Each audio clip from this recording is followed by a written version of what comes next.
초점이 없고 첫 번째. 그래서 그런가요? 예, 그리고 두 번째.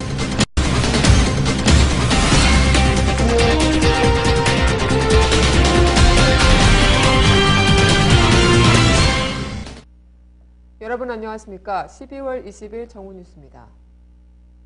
첫 소식입니다. 대선 1주년이었던 어제 시민들의 목소리가 서울 하늘에 울려 퍼졌습니다. 대선 1주년을 맞아 범국민 촛불 집회가 2만여 명의 노동자와 시민이 참가한 가운데 서울 광장에서 열렸습니다. 철도노조 총파업 11일째를 맞기도 한 날인 어제 서울 광장을 가득 메운 시민들은 철도노조의 파업을 지지하고 정부의 탄압을 규탄했습니다. 이날 집회 사회를 맡은 철도노조 전 서울지방본부장인 김갑수 해고자가 집회를 시작하며 부정선거로 당선된 박근혜 정권 1년 동안 조합원 여러분 안녕하십니까? 라고 묻자 1만여 명의 조합원들은 안녕하지 못합니다라고 외치기도 했는데요. 또한 체포영장이 발부된 철도노조 김영환 위원장은 영상을 통해 조합원들에게 23일 정당, 시민단체, 종교인과 함께 평화 대행진에 총력 참가하라는 투쟁명령 4호를 전달했습니다. 김 위원장은 철도 파업의 중지를 원한다면 공권력으로 위협하는 행위를 중단하고 대화에 나와야 한다고 촉구했습니다. 아울러 이번 파업의 희망은 불편을 참고 있는 국민이라며 국민과 함께 철도 민영화, 철도 주권을 지키겠습니다라고 감사를 표하기도 했습니다. 이날 집회엔 안녕하세요 대자부를 붙인 학생들도 함께하며 철도가 민영화되면 모든 국민들은 절대 안녕할 수 없다고 규탄의 목소리를 높였습니다.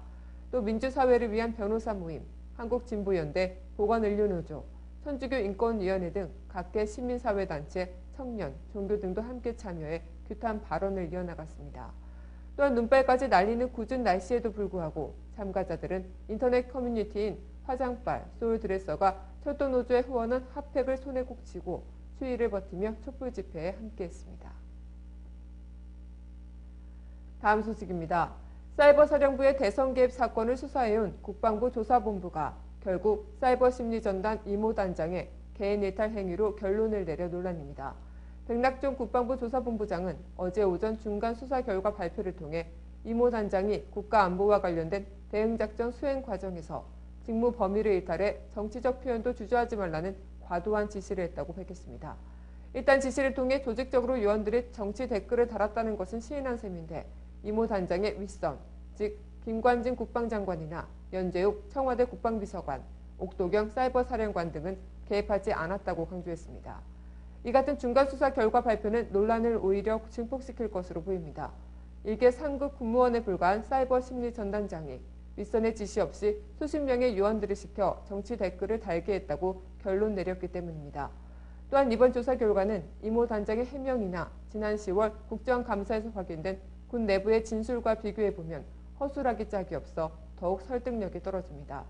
이처럼 윗선으로 지목되는 사이버 사령관을 지낸 연재욱 청와대 국방비서관과 옥도경 현 사령관에 대해 아무런 혐의를 찾지 못했다는 이번 수사는 결국 꼬리 자르기 수사라는 비난을 피하기 어려워 보입니다. 이 밖에도 사이버 사령부와 국정원 사이에 연계성을 발견하지 못했다는 발표도 의구심으로 남아 앞으로 귀추가 주목됩니다.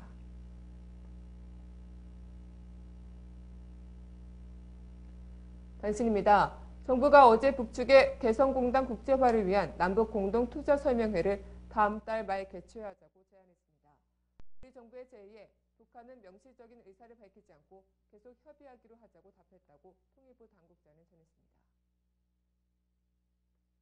이른바 내란음모 사건에 대한 어제 공판에서는 의원 등이 참석한 모임 성격을 놓고 검찰과 변호인단 간에 공방이 벌어졌습니다. 수원지법 형사 12부 심리로 열린 22차 공판에서 피고 측 변호인단은 내란음모 사건의 핵심 쟁점인 5월 10일과 12일 모임에 참석한 통합진보당 당직자들을 증인으로 불러 신문했습니다.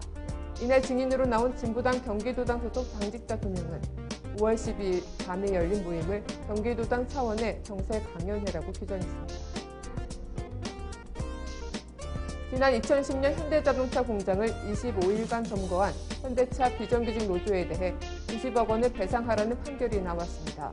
울산지방법원은 어제 현대차 울산공장 비정규직 노조의 공장 점거 파업과 관련해 현대차가 제기한 손해배상 청구 소송에서 노조 전 간부들과 조합원에게 90억 원을 배상하라고 판결했습니다. 방송통신심의위원회가 어제 오후 전체 회의를 열고 손석희 앵커가 진행하는 종합편성 채널 JTBC의 뉴스9에 대해 경고 및 관계자 징계라는 중징계 처분을 내렸습니다.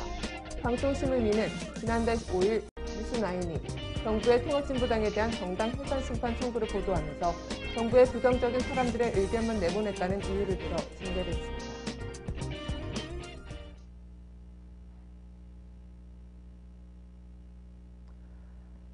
국방부가 사이버사령부의 정치글 게시 의혹에 대한 중간 수사 결과를 발표했습니다.